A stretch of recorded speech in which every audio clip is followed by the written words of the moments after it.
Good morning. Thank you for being here, and for those of you on Facebook, thank you for taking the time to tune in. I'm County Attorney Rachel Mitchell, and I'm going to open the news conference with an announcement of an effort by this office to combat animal cruelty.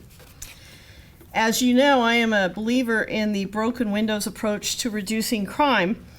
And if criminal elements get away with small offenses, and let me be very clear, I don't consider animal abuse to be a small offense, they become emboldened, though, to pursue bigger crimes or crimes against human beings.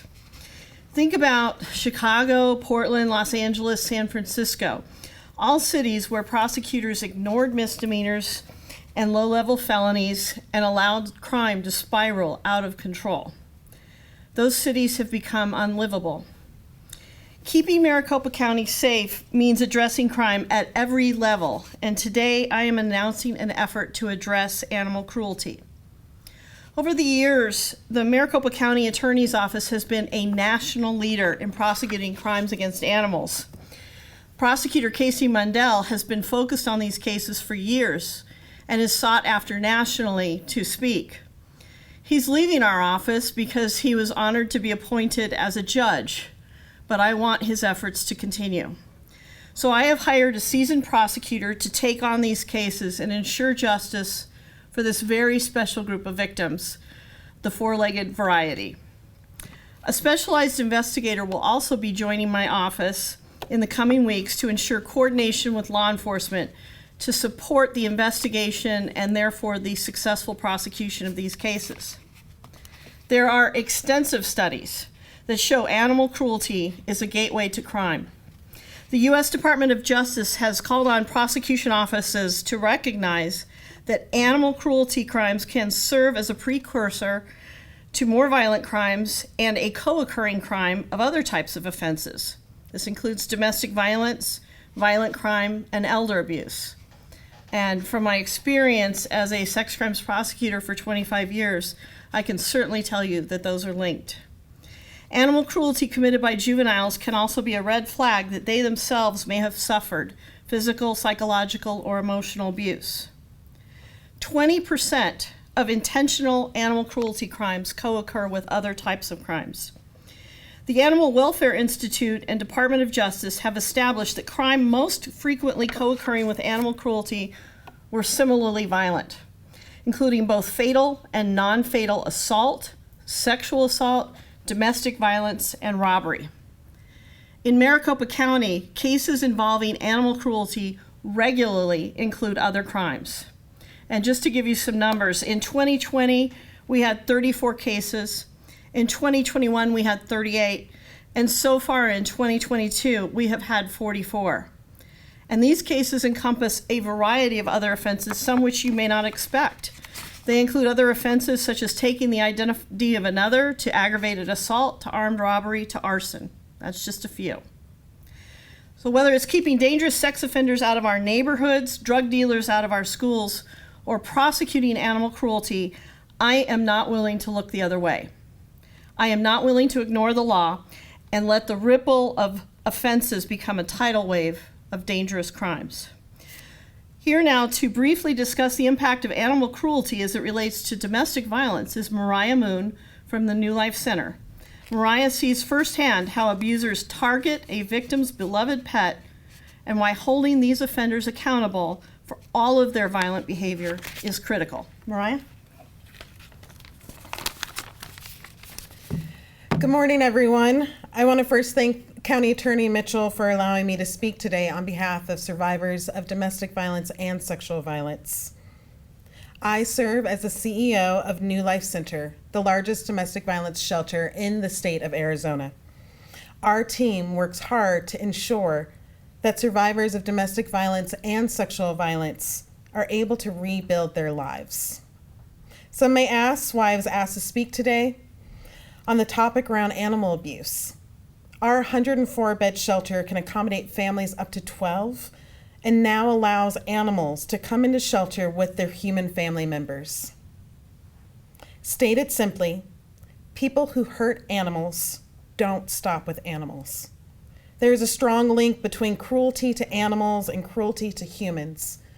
Violence against animals must be taken seriously under the law. Researchers and advocates have been describing the connection between animal abuse and interpersonal violence since the 14th century. Domestic violence is so sadly widespread in our society, but the effects of intimate partner violence and family violence extends to the animals in those homes. 71% of pet-owning women reported that their abuser had injured, killed, or threatened the family pet. Domestic violence is a cycle of power and control within the whole family. 48% of rapists have committed acts of animal cruelty as children. These acts cannot be ignored when we are dealing with domestic and sexual violence. Time and time again, we hear stories that are compounded with abuse towards animals, family members. Animals are beaten, starved, and bearing witness to violence that is occurring in the home. Every 40 seconds in Arizona, a child is bearing witness to domestic violence in their home. In addition, a pet is usually in the room if the family owns an animal. These stories can and are cues that the whole family is in danger. Perpetrators must be held accountable for all acts of violence that are occurring in their homes. I'll conclude with a story. Earlier this summer, New Life Center provided shelter to a family and brought in their dog. Prior to entering shelter, the mom was fearful of the violence happening and needed to leave, but did not know what to do with her pet. The children and dog of the family, the children and dog of the family's fears were put at ease because her dog, her rescue dog, was able to provide services and receive support within our shelter, providing her with a sense of security and companionship in her new home. More than ever, it is our duty to stay vigilant towards animal cruelty. When animals in the home are abused and neglected, it is a warning sign that others in the household are not safe. I want to thank the Maricopa County Attorney's Office, law enforcement, and community partners that are fighting for women, men, families, and animals in Maricopa County. Thank you.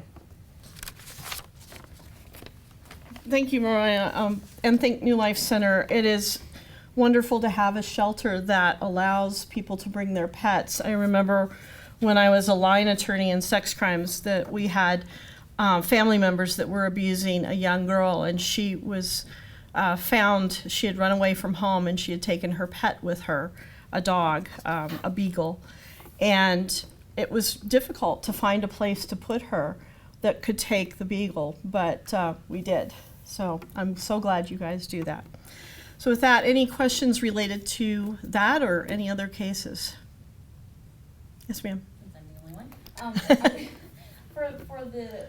For the animal abuse or animal cruelty angle, is there a recent, I guess, high profile or adjudicated case that you can point to where it had, they looked further into the animal cruelty or anything that you can think of? What we're reacting to really is the fact that we've been doing this all along. And as I said, Casey Mundell, who is a national expert, is going on to the bench. But we're also seeing an increase in the numbers that we've already surpassed last year and the year before, numbers-wise. And a lot of times, the public doesn't hear about these cases because they're tied into another type of case. But as somebody who prosecuted sex crimes and crimes against children for 25 years, as Myriah can tell you, and as well as Samantha Kaplinger, this is something that we see very often. And so we need to keep up the prosecution of these individuals. It's also very difficult for police officers, police departments these days, because they are so short-handed. And so we want to make sure that the expertise is in Maricopa County to make sure that the investigations are done correctly, and therefore the prosecutions can be successful. So is the theory that by targeting animal cruelty could possibly prevent further or the escalation into actual domestic violence? Absolutely. Okay. Or cut domestic violence short, because it's often done in conjunction with that. Okay. Mm-hmm. Any other questions? Oh, Okay. Okay. My station would also, there's the Charles Ryan, case. I know that he's already been indicted on, 2 counts of felony disorderly conduct. But people are questioning why the office didn't pursue, aggravated assault charges, as many suspects who point guns at law enforcement face, during this situation, and the appearance of Charles Ryan being favored in this case. Well, obviously, this is an ongoing case, so I cannot speak about that. That wouldn't be appropriate. I can tell you in that particular case, it's the next hearing is a pretrial conference, and it's currently set for September 8th in front of Judge Jeffrey Fish. Speaking generally about the distinction between aggravated assault and disorderly conduct, there are distinctions that are made based on what the accused intent was at the time, and we look at all of that. This was a case that was reviewed by senior attorneys within this office, not just one individual. Is there a specific statement or reaction to people questioning the appearance of it looking like he's getting a favorable charge, I guess? My reaction would be that that's not going to happen in this office under me. We look at every case individually. We look at the evidence. We look at a thorough, we do a thorough review of the evidence that includes police reports, witness statements, body-worn cameras, etc. And so the decision is based on the evidence and the facts. It's not based on the person or the person's status. The second case, Jennifer Harrison, who was arrested regarding using bear spray. I don't know if there's a decision that's already been made in her case. I guess she could potentially be facing a felony for that charge, but other people, the criticism is that, she could easily face a misdemeanor. Is there an update on that case of whether the office is going to go forward with the felony charge against her? As you know, it was originally looked at for misdemeanors, and then it was submitted to our office for review to see if a felony charge was appropriate. That is an active investigation. We've furthered it back to the Tempe Police Department to ask for additional things to be done. And so that would be the appropriate agency to address any questions for. That's where the case is right now. Okay, so back to Tempe. Third one, Sean Pena being acquitted. Your reaction to the acquittal on all charges? I stand by the decision to charge the case and to try the case. These cases are hard. I can tell you firsthand that these cases are very, very difficult. But we felt it was the right thing to do. It was the right thing to do for the women who came forward, and I applaud their bravery in coming forward, but the jury felt otherwise, and I respect the jury's decision. And then the last one had to do about DUI cases. I guess there seems to be a high number of DUI cases, and the office is overwhelmed with the amount and the number that are going to trial. Yeah, I actually, let me make a statement about the DUI cases. Since taking this office 4 months ago, I've talked about the various backlogs that I inherited, and I want to take a few minutes to talk a little bit more about this one in particular.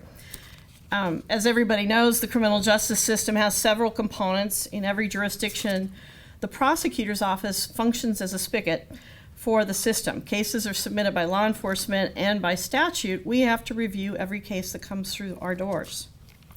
So as prosecutors, we control whether a case is then furthered on into the criminal justice system. During COVID, our office, as well as other entities within the criminal justice system, had to turn that spigot down. The courts were closed for a period of time, grand juries were shut down, the jails were limiting the number of people in them because of health concerns. And all of that, combined with the great resignation following COVID, has created an extremely difficult environment for prosecutors across the country and the criminal justice system as a whole. But we have to turn the spigot on now and move on and continue feeding cases into the system. So as somebody who has spent my career working in this office, I understand these dynamics, and I'm working with an extremely talented group of seasoned and dedicated professionals to address these complex issues. DUI cases as a whole have been a priority for me as it relates to the backlog, because those who drive while impaired must be held accountable. So in the past few months, we have worked closely with the clerk of the court, Jeff Fine, as well as the defense bar, specifically the Office of Public Defense Services, to prioritize the filing of these cases. For example, we had more than 800 cases that had been charged and were awaiting being put into the system, but because of limitations, we had been asked by the court system to hold off. We have now put those into the system, and the system continues on. We did not crush the system. We have ensured that the accused have been represented, that they have an attorney who has the time to look at their case and handle their case appropriately. And our courtrooms now have judges and juries to handle the cases. DUIs that involve injury, specifically serious injury or death, have been the highest priority for me. But we need to understand that these are also the most complex cases. When you have a DUI, those are typically discovered because you have an officer who witnesses the driving. In these types of cases, it's typically the investigation follows a crash that was not observed by law enforcement. And so crash reconstruction is needed because law enforcement wasn't on the scene to witness the event. And so oftentimes there are a variety of factors that we have to either consider as part of the event, the crash, or we have to rule out as a possible contributor to the crash. So that said, we have 15 seasoned prosecutors in our Vehicular Crimes Bureau who go out to crash scenes every single day to see firsthand the horrific crimes and their aftermaths. I myself have gone out to these, and it is it's heartbreaking. In the past 2 weeks alone, we have received more than 400 submittals for felony DUI and other charges involving vehicular crimes. Just to give you an idea of the magnitude, we have more than 180 cases currently that are set for trial involving either manslaughter or aggravated assault, meaning that they're related to a vehicle, meaning that there was serious physical injury. So these numbers are, as you said, overwhelming, but we are still moving forward to make sure that each victim, each case is looked at. And I understand this is difficult for victims because it's going to take more time than usual. But my message to victims is we are doing everything that we can, and we will do everything that we need to do to ensure justice. But this takes time. As you know, we have one chance to hold somebody accountable. Double jeopardy doesn't allow us to do it again. And so I'm not going to sacrifice I'm not going to sacrifice accuracy and a well-prepared case for the sake of speed. As county attorney, I've made recruitment and retention a priority, and this is why. Because we need prosecutors who are well-trained to handle these cases in a timely manner. And we've done a recruitment and retention campaign, and it's been extremely successful. We've gone from receiving about 40 resumes per week to receiving over 90. It's doubled interest in our office. I can also say that we've now flipped from an office that was losing more than we were getting in to an office that is getting more than we are losing. Every new employee in orientation has seen numbers larger than we saw since any time before COVID. But I understand that, I mean, my heart goes out to these victims, some of whom have suffered permanent physical injury. People have lost loved ones. And please know that we are doing everything we can to address the backlogs, and we will give your case the attention it deserves. If your case is not being worked on at this second, it's because the prosecutor is working on another case. And I would also say, for those individuals who choose to go out and drive while they are impaired, whether it be through drugs, a legal drug, an illegal drug, or through alcohol, you will be held accountable. You are putting not only your own life in danger, but you're putting the lives of people within Maricopa County in danger, and that is not acceptable. For clarification, you mentioned 800 cases. Is that the number, the backlog number that you, I guess, inherited and are now pressing forward with charges? That was a backlog of cases that the attorneys had already reviewed and made a decision to charge that was not being fed into the system. In other words, a formal complaint was not being filed because we had to slow down the number of cases that we were putting into the criminal justice system because the courts were overtaxed as well as the defense. That backlog has been eliminated. And actually other cases were fed into that, so it was really more than 800. So potentially since the cases were kind of in limbo and hadn't been charged, I mean, the accused DUI people were still on the road. They weren't in custody, right? These were cases that were submitted, my belief is that they were submitted as basket cases, meaning they were submitted where the person was already out of custody. So I think that's the case. I could check on that to make sure I'm being accurate with that. Okay, and then just wanted to clarify, you had mentioned about the increased interest in people applying for a position here with the Maricopa County's office. I can't remember what the particular numbers were the last time I reported that there was a shortage of prosecutors. But where do you guys stand now as far as, is there still a shortage or? You know, I was just talking to our HR director yesterday, and across the board in all positions in this office, and keep in mind we have, you know, staffers and we have a civil department, we were around 20% down. Specific to prosecutors, we are hopeful, there's a season to that because of when they graduate law school and when they pass the bar. We're hopeful that we will be under 10% by the end of the year. I just went into a class the other day to welcome them to our office and extend to them, you know, my vision of this office, and there were 17 conditional hires waiting for their bar results. So that was incredibly encouraging. Numbers-wise, what does 20% and 10% translate to? There are about 350 prosecutor positions within this office. Meaning, that's how many are allowed for. Okay. Yeah. And then, so meaning right now, or there at one point, you were down about 20%? Across the board, we were down approximately 20%, yes. Okay, not just prosecutors?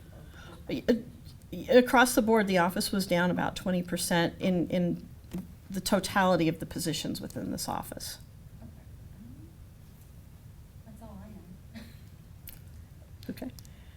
All right, thank you. Have a good morning. Thanks for answering my questions. Sure.